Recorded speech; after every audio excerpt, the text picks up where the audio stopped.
తాకట్లో ఉన్న బంగారాన్ని విడిపించలేక వడ్డీల మీద వడ్డీలు కడుతూ ఇబ్బంది పడుతున్నారా? అయితే ఇప్పుడే సంప్రదించండి శివ గోల్డ్ కంపెనీ. మీ నమ్మకానికి మా హామీ శివ గోల్డ్ కంపెనీ. గల్ఫ్ ప్రాంతాల్లో ఉద్రిక్తతలు అంతకంతకు పెరుగుతున్నాయి. తాజాగా ఎర్ర సముద్రంలో 2 సౌదీ అరేబియా ఆయిల్ ట్యాంకర్లపై ఇరాన్ మద్దతు ఉన్న హౌతీ రెబల్స్ దాడులకు పాల్పడ్డారు. మరోవైపు అమెరికా వరుసగా 12వ రోజు ఇరాన్పై భారీ వైమానిక దాడులు చేసింది. గ్లోబల్ ఎకానమీకి కీలకమైన వాణిజ్య మార్గాలపై ఇరు వర్గాలు పట్టు కోసం ప్రయత్నిస్తుండటంతో ప్రపంచవ్యాప్తంగా ఇంధన సరఫరా ధరలపై తీవ్ర ఆందోళన నెలకొంది.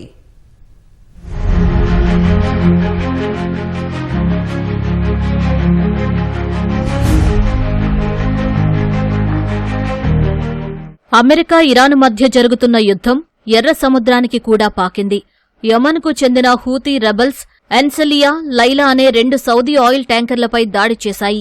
బాబెల్ మాండేబ్ జలసంధి గుండా వెళ్లే సౌదీ నౌకలపై దిగ్బంధనం విధించినట్లు ప్రకటించిన హూతీలు ఈ దాడులకు పాల్పడ్డారు. ఎన్సలియా నౌకపై గుర్తు తెలియని ప్రొజెక్టైల్ దాడి చేయడంతో మంటలు చెలరేగాయని, అయితే ప్రాణనష్టం జరగలేదని సౌదీ వర్గాలు బ్రిటన్కు చెందిన మారిటైమ్ ట్రేడ్ ఆపరేషన్స్ సెంటర్ ధృవీకరించాయి. ఎర్ర సముద్రాన్ని గల్ఫ్ ఆఫ్ ఎడెన్తో బాలెల్ మాండేబ్ జలసంధి కలుపుతుంది. ప్రపంచ వాణిజ్య రవాణాలో 12% దీని గుండా సాగుతోంది.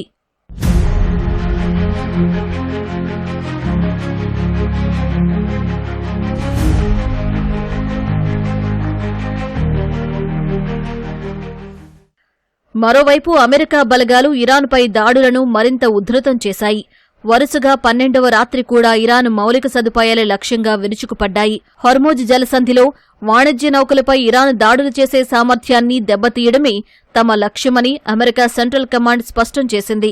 హోర్ముజ్ జలసంధిలో నౌకలపై ఇరాన్ దాడి చేసిన ప్రతిసారీ ఇరాన్కు చెందిన ఒక వంతెనను లేదా విద్యుత్ కేంద్రాన్ని ధ్వంసం చేస్తామని అమెరికా అధ్యక్షుడు డొనాల్డ్ ట్రంప్ ఇప్పటికే సోషల్ మీడియా వేదికగా హెచ్చరించారు. ఈ యుద్ధం వల్ల అగ్రరాజ్యానికి భారీగానే ఖర్చవుతోంది. ఇప్పటివరకు యుద్ధం కోసం $37.5 బిలియన్ ఖర్చు చేసినట్లు అమెరికా రక్షణ మంత్రి పీట్ హెగ్సెత్ సెనేట్ విచారణలో వెల్లడించారు. తాజా దాడులతో అహ్వాజ్, రమ్షీర్, అండిమెష్క్ తదితర ప్రాంతాలపై అమెరికా క్షిపణులు విరుచుకుపడగా ఇరాక్ సరిహద్దులోని షలాన్చే పట్టణంలో 2 మృతి చెందారు.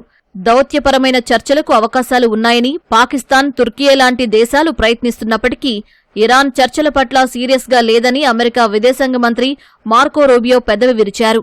ఇరాన్ భారీ మూల్యం చెల్లించుకోక తప్పదని హెచ్చరించారు. ఇరు దేశాలు వెనక్కి తగ్గకపోవడంతో వాణిజ్య మార్గాలు మూతపడి ప్రపంచవ్యాప్తంగా పెను ఆర్థిక సంక్షోభం వచ్చే అవకాశం ఉందని విశ్లేషకులు ఆందోళన వ్యక్తం చేస్తున్నారు.